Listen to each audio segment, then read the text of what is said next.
Mic check 1 2 1 2. Welcome, welcome, welcome. I am Black V here on another episode of Product of the 80's podcast.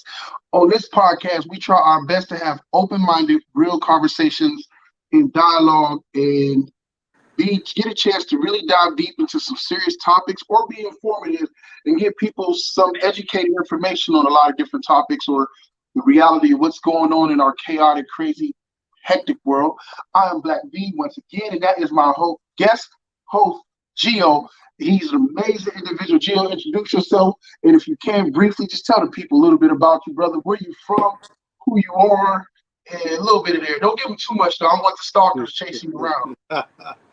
Yeah, so I'm Gio. I'm from south of Bowling Green. Yeah, and I've spent some majority of my life in the military. I'm at about 50% of my life has been served around the world.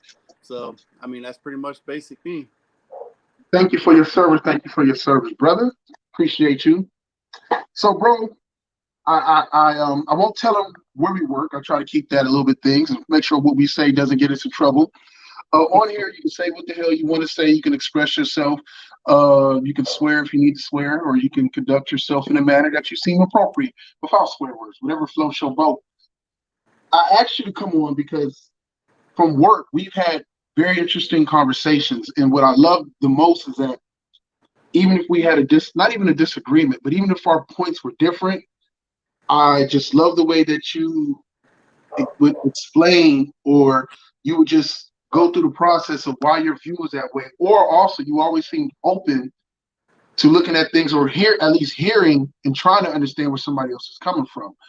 And one of the big things we've been touching on is there's been a hot topic in the streets with all the shootings going on. I'm not going to just call them all mass shootings, even though a lot of people were hurt, but not all of them kind of fall into that category. We just have a lot of violence going on, and because the media is the media, they're going to highlight every time somebody gets shot or multiple people get shot. They want to call it a mass shooting.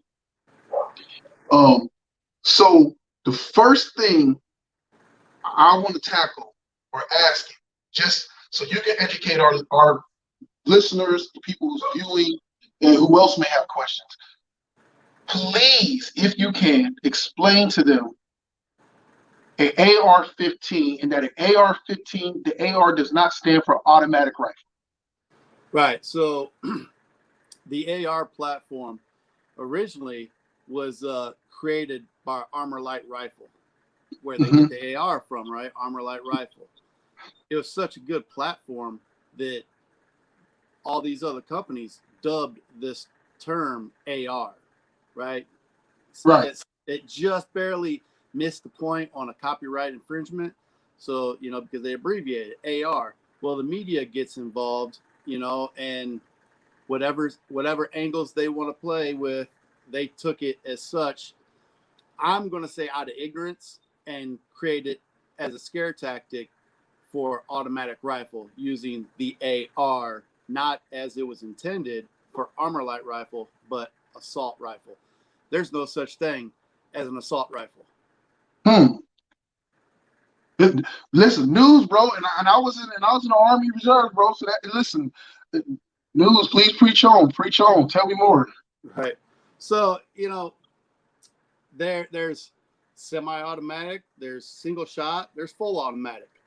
But when it comes down to it, I mean, if you want to term something as an assault rifle, okay, well that's like throwing paint at a wall and seeing how it hits, right? Right. I mean, if I assault somebody with this phone right here, are we going to call it an assault phone? No, we're not. It's still a phone, right? So right. A weapon that's used to assault somebody is still just a weapon. It's still a gun, right? It's right. A misused gun. That's all it is. It's not an assault rifle. It's a misused gun. I like that. That's some very informative information right there to kind of put people up, because I'm big on people forming an opinion, but off of educated information, not just being ignorant and taking Facebook or what CNN or Newsmax or Fox or MSNBC says, but actually going and getting the research themselves. And so, what I think I've sent you some of this stuff before. I was big on the Bo from the Fifth Column guy, and I kind of like the way like he breaks it down, which is crazy because it's coming back around. It feels more redundant because of the clips I showed you was from 3 years ago when he recorded them. But it's amazing how we're back here. We stay coming back to this. And so my next question for you would be, especially with you being a gun owner, or I hate to call them guns because the Army just got me so messed up and just like to say weapon all the time, Right. weapon. But you owning different weapons, what do you feel, in your opinion, your humble opinion, do you feel we need gun reform? So I know there's three things we talked about, but the first one I want to step on is, do you feel that gun reform is one of the major things that we need? When I say gun reform, we're saying gun reform as an open blank statement, not their gun reform, not with Congress and everybody else trying to get brownie points for votes, but some form of changes or additions, even additions to the gun laws we have in place. So that's a great question, and that is a broad topic, right? Gun reform. Right. Man, we've got some pretty stringent laws on the books, right? So Yeah. in the quick, let me just answer your question in the quick, and then let's dive into it a little bit after. No, we do not need gun reform. Okay. What we need is to follow the rules and the laws that's already on the books, right? Right. This is all my opinion, but if we kept nailing people on the laws and the rules that we had on the books right now, none of this stuff would take place. Well, stuff would take place, but it would be harder for it to take place, right? Right. This gun reform is nothing but a political, playground. Right. It's a political playground. So let's stop the BS and start enforcing the laws that are on the book and take gun reform out of the equation. Just enforce the speed limit, It makes sense. It makes sense to me. So you're saying is that we don't, basically what I got from you is that how are we going to introduce new laws or add on to what we have? We're not even following what we have already that are pretty stringent. Right. Okay. And so I see what you're saying. It's like, why are we adding on more when we haven't even conquered or done what we're supposed to do in the first damn place? So do you feel that, and again, this is just your opinion, and I'm just asking some of the hot topic questions out there, and just to get your opinion, and I'll give back my opinion too to it. As far as them raising the age limit for certain weapons, do you feel that's necessary or no? Man, Jay, I think you already know this answer, being a serviceman yourself. And my take on it is, man, if you can go join the military at 17, right, with your parents' signature, or on your own at 18, and you can fight for this country, for the freedoms that we have in this country, you can do whatever, and you do that by pulling a trigger of a weapon. Right. Why are you allowed to do that as a serviceman, but you're not allowed to do that as a hunter? You're not allowed to do that to defend your own property. It makes no sense to me. So I'm gonna make that a hard no. There's no way it should be raised. If you're a man or a woman at 18 and you're legal, if you can vote at 18, why can't you own a weapon? If you can defend this country at 18, why can't you own your own weapon? That makes sense to me. You won't get no hate on it from me. If anything, exactly what you said. There's a lot. We've always had that issue where the government feels it's okay for you to go live and die and fight for this country, but you can't buy alcohol, or you can't buy cigarettes, different different things like that. And I'm gonna try my best not make it political, or if I do speak political, I'll speak from the standpoint of where both are guilty of it. Is that I hate how everybody is about freedom and rights until they're ready to take your freedom, protecting your freedom and rights until they're ready to take your freedom and rights away for something that they, either party particularly don't agree with. You know what I'm saying? Then all of a sudden it's like, yo, now we want to restrict, or now we want to change, now we want to take your rights because we don't agree with it, whether it's because we don't agree with weapons. I mean, having guns at 18 now, so semi-automatics at 18, or whether because now we don't agree with abortions, or we don't agree with buying alcohol. It's just so many different things. Yeah. And it becomes frustrating because it's like, is this, and I hate to say it because I want to say I do love the country that I'm in, and I love the fact that the melting pot. I just hate that I guess social media has allowed us to see the political games that are being played even more. And maybe because of social media now, a lot of our people that's supposed to represent us get to show more of their personalities. And we get to find out that a lot of times we put in some dumbasses or people who are so worried about getting votes and keeping power than they actually care about what leader you want. Right. No, I completely agree with you. Both sides are wrong for this, you know, and yeah. anybody that stands up and says, no, my side's right and your side's wrong. One, you might as well shut that conversation down because they're not going to listen to you anyways, you know? So just let them go away. An argument, you know, two things that we always told each other that will start a war: religion and politics. Yep. We'll start a war, you know? And if somebody's going to stand that hard on their politics, man, let that ship sail. Don't even waste your time.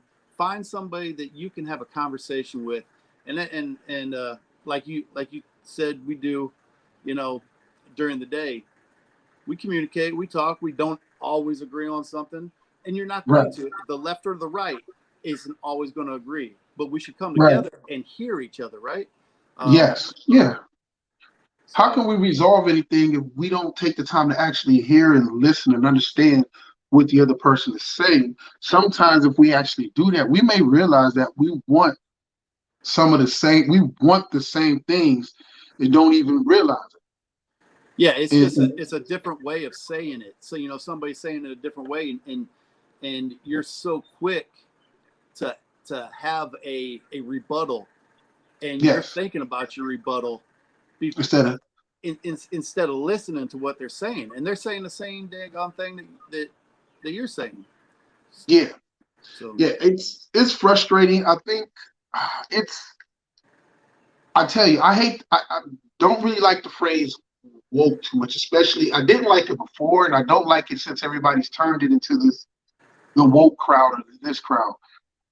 Since I became aware and more out of my bubble, out of my small circle, out of just to open my mind to trying to understand how do other people think, how do people process things, and even why somebody is. Like if somebody says something that I don't agree with, I tend to want to know why do they feel that way, and I try to have a conversation. And then don't get me wrong, sometimes I hear a conversation, and then I'll just hear that they're not even getting facts; they're getting opinions of people, and they're not even coming with real information.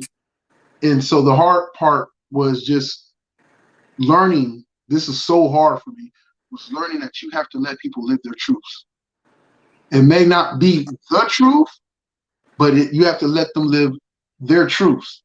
And because some people are willing to die on that hill, even if they don't even truly understand what the heck they're dying for. So, but I was saying that to say when I became aware, I got frustrated, man, because when you get frustrated because you're like, wow, and disappointed. People that I had as friends and family and just co-workers or other people I was about during conversations, I started to become real disappointed and almost down because it was like, They were the ignorance, the lack of knowledge just disappointed me. Like people I looked up to, like whether it was a grandparent, whether it was an uncle or great uncle or a guy down the street that was older, that was a neighbor. And I started to realize age does not always guarantee wisdom, even then. And it was disappointing, man. I was very disappointed. Yeah. So So, so age, like you say, age, the places you live, grew up in, at places you work, those all come into account, right? They right. do. They're a certain part, you know, and you can't blame that person for being how they are because that's what they know, right? Yes. And up here to them, it's right. Um, so you gotta know your audience, right? And Of I don't course. blame people. I don't blame people for having their views, you know, because if that's something that they were told that the sky is pink from Hmm. age 6, right? Or Right. this is the political party we're going to follow. That's all they know. Um, so I don't blame them totally, you know, but I I charge them with going out on their own and finding that information Yes. themselves, right? And it's even Right. getting harder. That information to find factual information is getting even harder. You got to really know where to look, man. Um, Yeah, that's true. you know, That's because true. like Google and social media will, you know, they filter and a lot of it's opinion and it's Mhm. fake news that you know that was coined That during was my next. That was my next thing right there, which was going to be fake news. How yeah, do we tackle the fake news? Because now you can't even give people truth because fake news are just taking over. The word fake news is taking over so much that when you give somebody the information that is there that you already know common sense, but you say, you know what, because you've educated yourself, let me go pull it. You pull it offline, they're like, oh, that's fake news, or that's fake. Like when people, and I find that scary because I feel people aren't going to want to receive it anyways. Even if you come with facts, they're going to call your facts fake news now because it's comfortable right. to do that. Well, And that's a yeah, dangerous time. it is. And the sad thing about it, right, is you know, everybody thought that the former president was just was being funny and tearing people down by saying, you know, that's fake news, right? But Right. he was seriously onto something. Yeah. I was watching a documentary, and the name of it doesn't come to mind right now, but I was watching a documentary where this um, this cat was sitting in a room, right? And Right. he had probably 8 or 9 um, reporters sitting in the room, and they were all reading headlines, and he had to decipher which one was real and which one was, you know, a lie. Right. Man, it was insane. These people are making millions of dollars on fake news that is purposely written. Like these are college educated people sitting behind a desk and throwing this fake news out purposely because it can make money, right? I mean, how is that even right? How does that help a country? You know, but yeah, it's hard to find out where the real news is, where the fake news is, and they mesh together now, right? Yes. They, Yeah. you know, it's really hard. And it used to be if it had a .gov website, you You used know, to get trusted. then it was trusted. Now it's not. You can't even trust that. Now, I ask you that because I think this is a double-edged sword to me. I feel there's so many things, and I get in trouble for it. There are so many things about our former president that I like because he would go out and he would say some very truthful things, and he may not have always come across the right way with saying some of these truthful things. But then he would also go out and lie. It was like something. It would be like I'm like, man, come on, bro, you can't like 10 steps forward, and he wasn't one step back. It was 20 steps back. He could take 10 steps forward, do the right thing, but he can't help himself. He just has to. And so I watched him, and this is the thing I guess I don't like. I watched him use truth and lies for his game, and that was very disappointing. So he's no different than other ones who have done it, other presidents. So I hate to put that on him like he's the only one who's done it, because Biden does it. Obama did it. All these presidents have done it and will go for it. All these politicians do it. So it was disappointing, not disappointing, but it was just like, I guess what makes him so different is, had he been 100% with a lot of these people fall in love with, or seem to think who he is, if he was actually genuinely that person, I do believe that he could have gone on to accomplish great things. Because, and when I say this, people don't understand it, because he had the fortitude and the will to not always play the political games of, let me go and cater to this, da da da. He's like, nah, F it, fuck it, I'm gonna do it. If I want this, fuck it, I'm gonna go do it. Why play these games? I'm just gonna go do it. Like that take it mentality. And again, it's a gift and a curse. But I just felt like with him, he was a gift and a curse, and there was a lot of good. There was good things, like you said. He used the fake news, but even then, when certain things would come out that's true, he'd still call it fake news. So it was like you. Yeah. So I mean, he burned his own bridges, right? Yes. So just a quick background on Trump is, everybody says he's not a politician. Nah, he's a business politician, right? Yes. So he, previous to running with the Republican Party, he ran on a Democrat ticket. Yeah. Yeah. So when he didn't fit in there, he's like, well, hell, I fit better over here. And, did you see that interview he did? Yeah. A long time ago, when he said, if I was ever going to run again, I'll run as a Republican. He said, because they believe. I was like, oh my gosh. Yeah, but he got people to rally around him, because he was making the comments that he wasn't there for politics. He was there to run the country as a businessman, and people need to change at the time, right? Yeah. And I'm 100% with you. If he would have just shut his mouth and did work, because when he did work, son, he did work. But when his mouth was running, he sank his own ship, because he did cross. He crossed that fake news, and everybody caught him in lies. But every politician, that's a politician thing. So you can't say he was wrong, but say without Clinton calling was right. Clinton. And Bush, because Bush lied to get us to war. Right. Yeah, they so all do it. You've got to take that, let that one roll off your back. And but when you're pissing on my back and telling me it's raining, I mean, that's pretty much what we were getting right there. Yeah, and that was the thing. I like, again, I love having this conversation with you, because it's like, I feel like my biggest thing for any conversation or any debate or anything I'm in is that I have to find some positives to whatever it is that I find that is negative, or try to understand the big picture.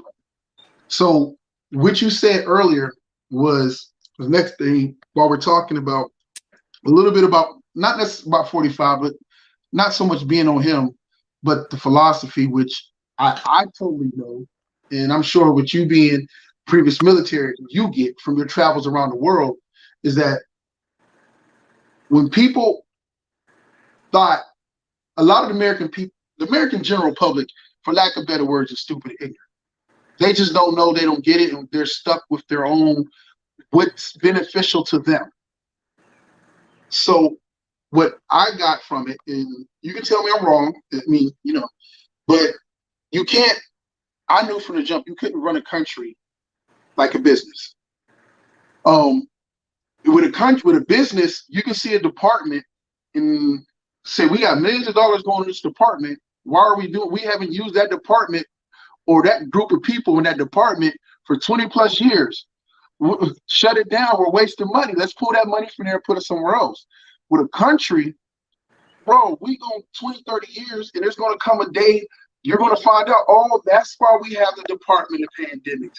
Or, oh, maybe we send money to these other countries and we pay them more things for the influence and the control that we have over them. We get them used to our funds, so when they don't do what we want and we threaten to take the funds away from them, they now have to acquiesce to what we want. What he did in Ukraine the first time around is nothing no different except for using it against a political rival, whatever case. But America's done that to plenty of other countries. Like, yo, give us this dirt on. We can use it against ourselves for the most part, but give us this dirt on so and so over here, or give us this, or we pulling this funding, or we're not sending you no missiles. So that's my biggest thing, where people was like, he's running it like a business. That's what we need, a businessman. Or no, we don't. In a sense, there's a time and a place for business, and that's where the president hires people who, or appoints people who are supposed to know the thing of business, because the job is so much more bigger than just numbers. Yeah. So I think that's a huge thing that he failed on, right? He likes to think that he was the smartest man in the room everywhere he was. Right. And everybody says, man, he failed on listening to his advisors.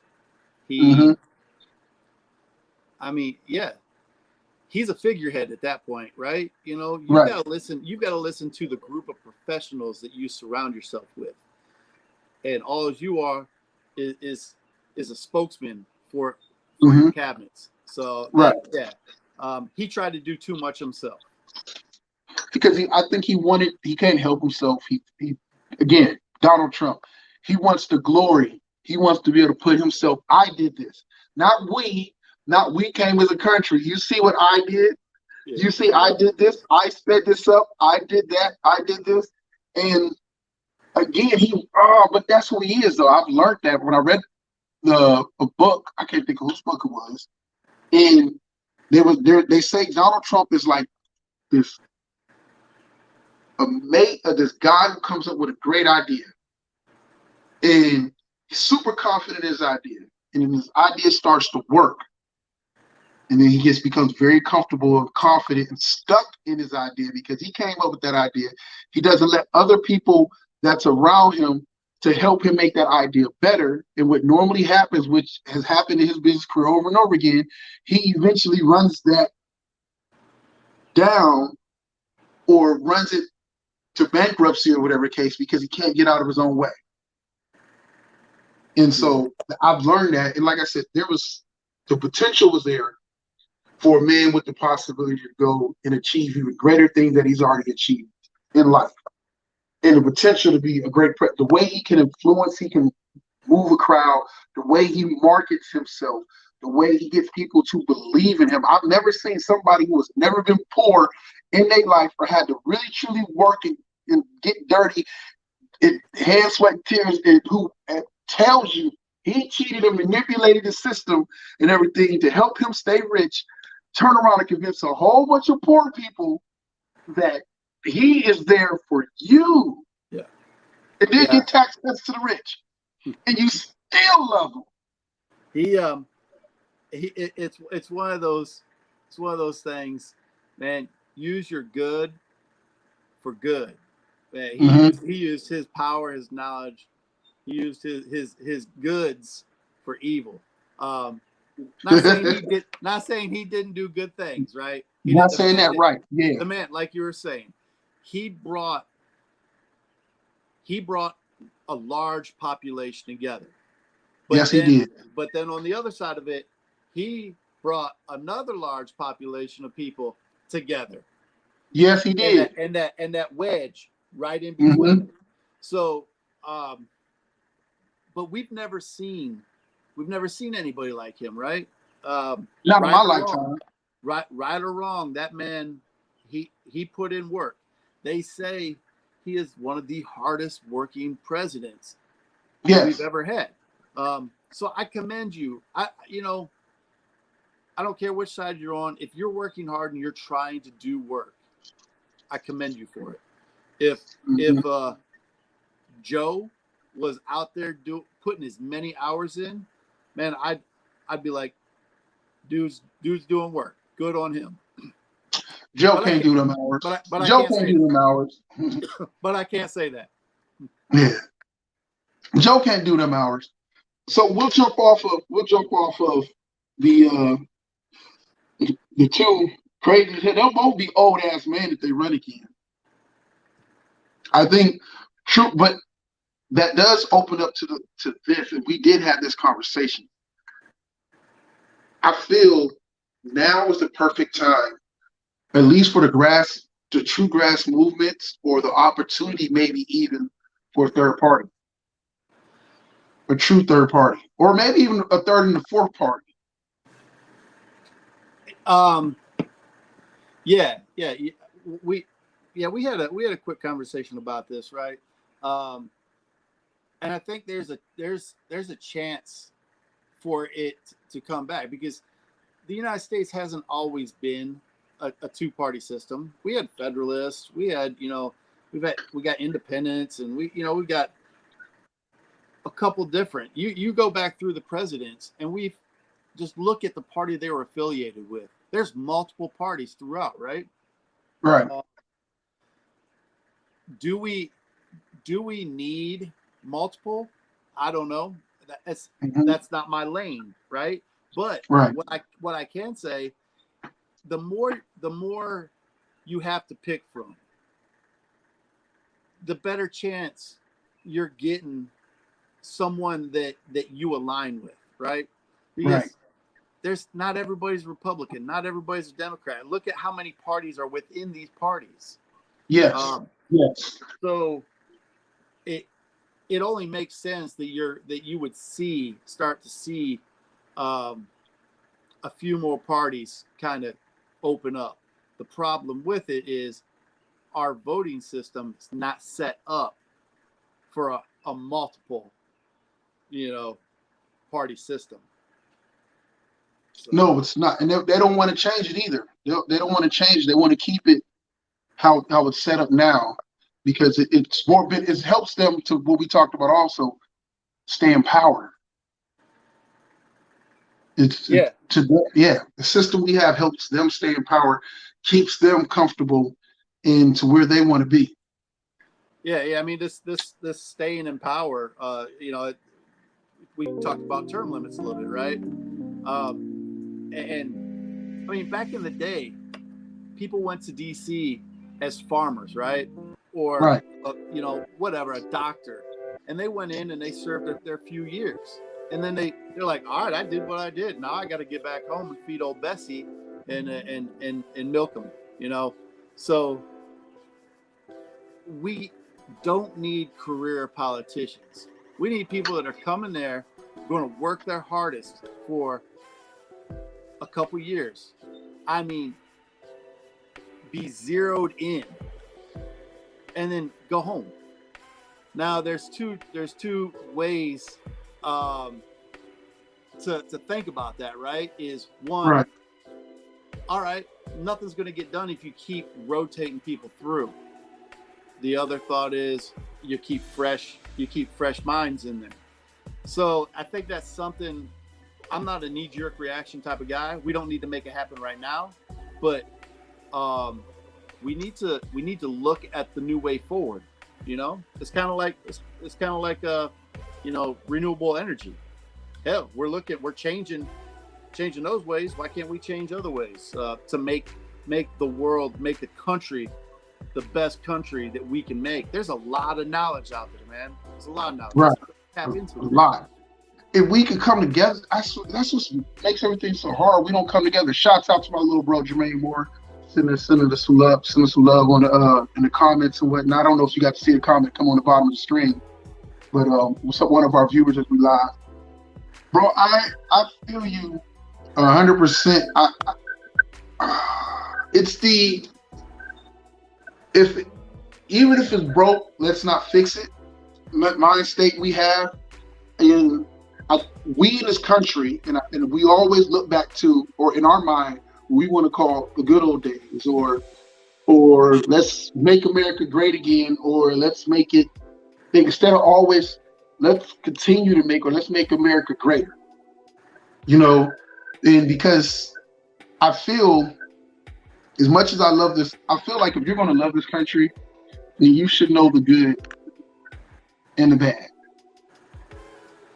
You should have an understanding. It's no different than me with religion. Like, how am I going to fall in love with this book if I don't even understand the history of how this book even came to be? So if you don't understand how this country came to be, and be able to understand the good, the bad, and the ugly of it, the whole picture, not just the pretty rosy victory on this day, victory on this day, and we fought in this war to free people, but let's ignore the fact of what we did to, say, Hawaii. You know, say how we took Hawaii. Let's ignore these other things, and we don't have to constantly tread on it. But let's be honest about it, because if you're honest and own up to something, and then it allows you for the people to be like, yo, we did this, this, and this. We said we're sorry. We admitted this, so we did this, and let's move on. Or, yo, we can't go back and fix it. Yo, we can't give reparations right now because reparations could not work for the way that our society and the way our world works. Everybody's mixed and commingled. Almost everybody in this damn country got somebody in their family who was a slave. Hey, you just hit so many damn points right there, Jay. I mean, that right there, just that little section, the whole other podcast in itself. Yeah, true. But yeah, we can't forget about our past, but we've got to move forward and continue to grow and continue to make this the greatest country. And ultimately, we can't just stop at our country, right? We've got to make this the greatest world. And some people are like, man, fuck other countries. No, man, that's the wrong lookout, right? That's the wrong lookout. Yeah. We have to look at our neighbors, north and south of us, and we can't stop there. We've got to look around the world, and you touched on it earlier about how we give a lot of financial aid. Not that I agree with all of it, I don't. Right. But there's reason for it, and you touched on why. Because it keeps them in our pockets. You know, it keeps control of them. Not that we want to control people as a country, but we want to be able to create a narrative. So we need to make the country the best we can, but we need to work with everyone else to make this the greatest world. Yo, my neighborhood, your neighborhood, the world is your neighborhood, our neighborhood. And our neighborhood is only as strong, as beautiful as our neighbors are as beautiful. You know, the value goes down for if my house is the only house in the neighborhood that looks good, but my neighbors has got trash and everything in their front yard, and their neighbors, no matter how much I feel I got invested in my house, my property value is going down. Yeah. I might still have the most expensive house in the neighborhood, but now I live in a trashy ass neighborhood. Yeah, and that's the world. That's the world we're living in, the country that we're living in. If we don't help out everyone around us, bro, that's couldn't be said better. I definitely have. I don't want to say a realist, because I mean there's some things I'm still naive about, but I'm learning and trying to become better. But I have to be able to understand. I had a friend of mine who says he felt like he was a what's the word I want to use? Not undervalued, but he was as a white man, not discriminated against, but he felt it's a word that they use, not even disenfranchised. I'm gonna think of the word, oppressed. He felt he was an oppressed white man, and part of it, I was like, okay.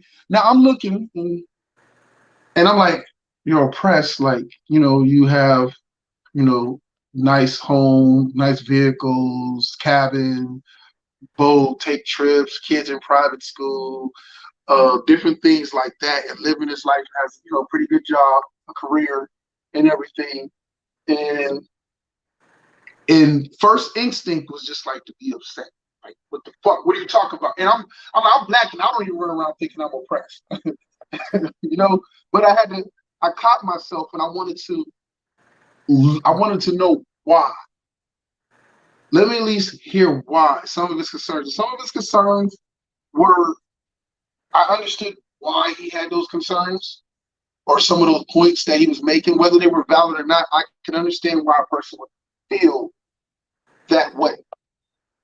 And once I understood why, it made it easier to have the conversation to have with him, either to show him why he was wrong or to even tell him when he was right.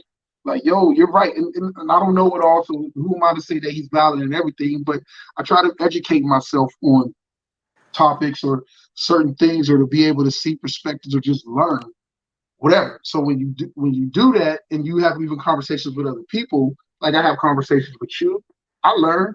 And then I turn right back around and go use some of this shit you tell me or somebody else. I'm like, yeah, you should learn this shit. Yeah, this. And AR stand for this. You ain't even know that shit. So, man, you touched on a subject near and dear to me, right? Right. Is somebody's opinions of themselves, right? So my man, don't know him. My man had an opinion about himself and how he felt, right? Right. So multiple deployments around the world, been everywhere, every corner. Been through a lot of counseling, right? Trying to learn stuff. And the one of the most important things that I came out with was, don't judge, right? Right. So when you say this guy had an opinion, right? We all, don't matter who says what to anybody. It don't matter if it's an opinion about politics, opinion about being oppressed, opinion about this, right? That man's opinions were how he felt, right? Yes. And we can't change how he felt. Right. And we can't always understand. So where I'm going with this is, I learned, don't discount somebody's feelings and how they take it, because we all have different views, right? We all, like, I'm a white man, he's a white man. We've probably lived the same sort of life, but we're all made up different, right? So his opinions of how things went are different than mine. They're different than yours. So when he at the end of the day goes through his day, and we had the exact same day, his is going to be different than mine. And I can't tell him that he's wrong. And I can't tell him that my way is the way he should feel, because we all take in and process things different. So it goes back to that conversation with somebody that wants to argue with you. All right. One, if things are facts, they're facts, right? But if they're saying them as their feelings, their opinions, man, listen to what that person has to say, because you might learn something. You might take a different aspect of how somebody feels. And I tell you what, man, you might learn a little bit and carry that forward to the next person. And let me tell you, it might be to a woman that you're talking to. It might be to a man. It might be to somebody that's black, yellow, purple, pink. And you take little nicks from every conversation, and you put them all together, and you learn, and you continue to learn from people's feelings and opinions. Yes. Yo, if you're not learning something new every day, whether it's about yourself, whether it's about the person that you're with, then my opinion, but I don't feel you really live it. Like I try to learn something new, or I try to. And I'm one of those people. I suck at memorizing, but I'm great at understanding, and that's how I learn. I learn to understand. I learn to see where people are coming from. It helps me communicate with them better. It helps me Yeah. because if I can feel where you're coming from, then maybe I can get through to you or whatever. Heck, that's why I'm a huge advocate for counseling of any kind. I don't care if you think you living like perfect and got it all good. Yo, you go once a month, once a year to go see somebody, to go see some type of counselor or something like that, just for a checkup. When Yeah. you go get your doctor once a year, once or twice a year, whatever case, get your physical and everything else, you should also go get a mental checkup. Go and get your mind, go see if your mind is right. Go just see if the person that you're with is right. As a family, if you have a family, I wish I knew now about counseling, especially growing up in Black culture. Counseling was never really pushed or talked about really like that. And I think, forget just being Black, but I think us as human beings, the way everything in the world is we experience trauma a lot more, and we tend to just become numb to it. You know, like I can remember the first time hearing about a mass shooting, like Columbine. Columbine was like, oh my God. It was like, oh my goodness. Now we're like, okay, Valde, and then we're just like, okay, whatever case. And then something happens the next day, we're like, oh, pray for them, little hashtags or whatever case. And we go about life. Like, we don't Right. care. We just, everything's a TikTok video to us. Everything is a moment, a quick moment. We're off. It, it's it's definitely evolution, right? Mm-hmm. Like you said, Columbine, man, the world stopped. America Yeah. stopped when that happened. It was like, what the fuck? Um, but we've been sensitized um, to that, and Mm-hmm. I mean, how many shootings in this week? Is it two, I think three, four more since four? what four? I think four this week. Yeah. So I mean, and what have we done? Had we've went about our days, right? Yep. Luckily, us in our settings have went about our days. I feel bad for the people that aren't able to go about their ways. So don't take me wrong on that. But the people that the families that were involved, and rest in peace to everybody that lost some. But that leads us into like the desensitized part of, like, is it games, is it how we're brought up? Do we need to get back down to morals, um, back to family values, uh, Yeah. getting We need to kids out? care again. Yeah, We care need for to the care about neighbor. each other again. Yeah. Yeah. um, We need to not care. We need community. Yeah. And community isn't going down to your grocery store in your neighborhood. Community is No. not sitting on that damn that PlayStation, the Xbox, and getting outside, and the neighbor kids playing with each other, and you going Mm-hmm. out and having a conversation, not necessarily just with the people on your block, but the next block over, walking to the grocery store and meeting people in your neighborhood instead of driving. It's Right. it's getting to know each other. So when something is about ready to pop off, you've already got a network. You hear You already about got a it, network. and Somebody you unfamiliar around your house, your neighbors is calling you like, yo, hey, do you got somebody at your house? Or whatever case, like we get so, oh, you hit the nail on the head. We're so wrapped up in big politics, senators, uh, congressmen, presidents, vice presidents, and all this other stuff, when most people don't even know who their local councilman is. right, yeah, Most people don't even know what party their elected mayor is. Most people don't even know because they don't pay attention. Your sheriff is a freaking elected official. yeah, yeah. The judges you complain about in your community who are unfair on bullshit, some of them judges are elected to their positions. Yeah, Yeah, judges are an elected position. Sheriffs, Yeah, elected positions. It's it's man, get out, communicate about it in your community, in your community. and then I feel make your community bigger. Every time you yes. go out, make a bigger community. You know? Take over your street. Well, not take over your street. Build your community on your street. And your street should be super cool and have a community built with the next street over. And then y'all's two streets should be at the next street and then at the next street. So therefore, everybody's got an idea who they is. So everybody, even if they don't know, they know somebody who should know. So when so-and-so's kid is in trouble, they're like, yo, so therefore you got, if my kids is down the street get in trouble, whatever case with law enforcement, something happens, or whatever, because my kid's doing something they ain't got no damn business doing. You got 4, 5, 6, 7 other neighbors like, yo, he's a good kid. Let me think, calm the kid down. I'm gonna call his parents right now, or whatever case, or they can sit there and talk that kid down like it's gonna be okay. We're here to support you. Da da da da da. We're not gonna let nothing happen to you. Us as a community, we got you. Whatever. We don't have that. If you have that sense of community, hell, if you I used to have this thought, this idea in my head about how one of the key things that's missing with communities, not only the people, but it used to be at one point in time that law enforcement knew that community.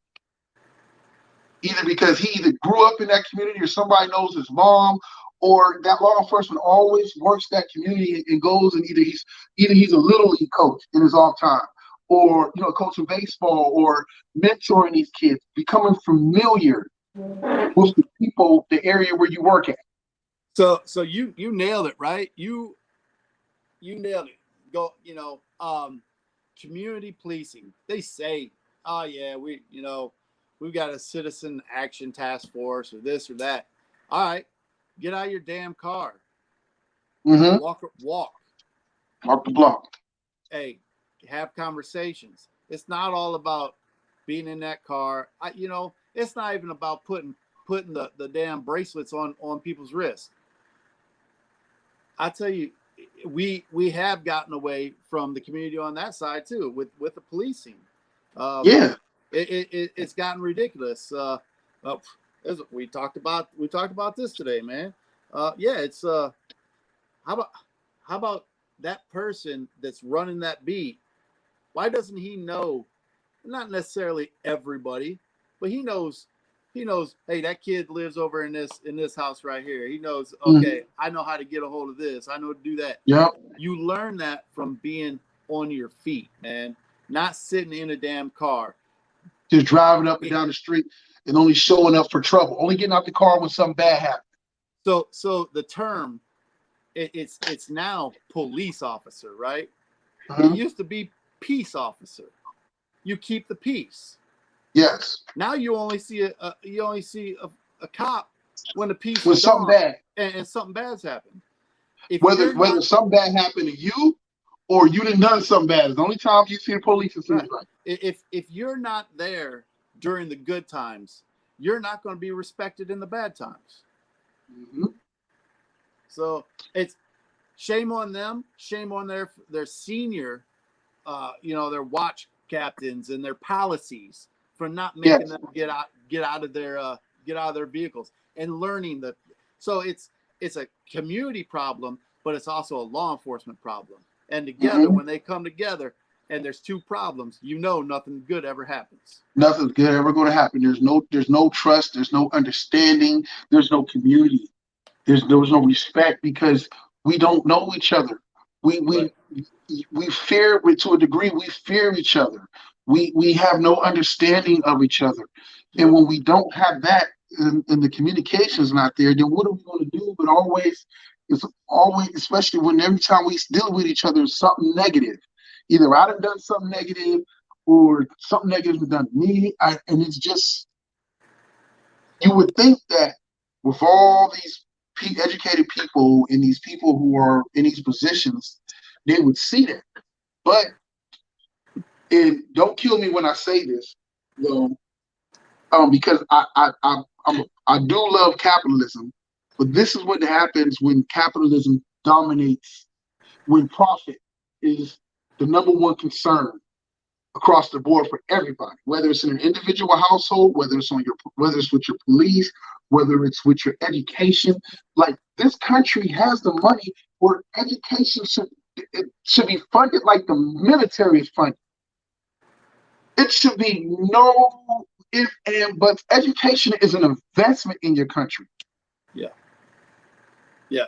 It's one of the biggest investments. We're creating our future, and right now we're not to take away from anyone's child's education.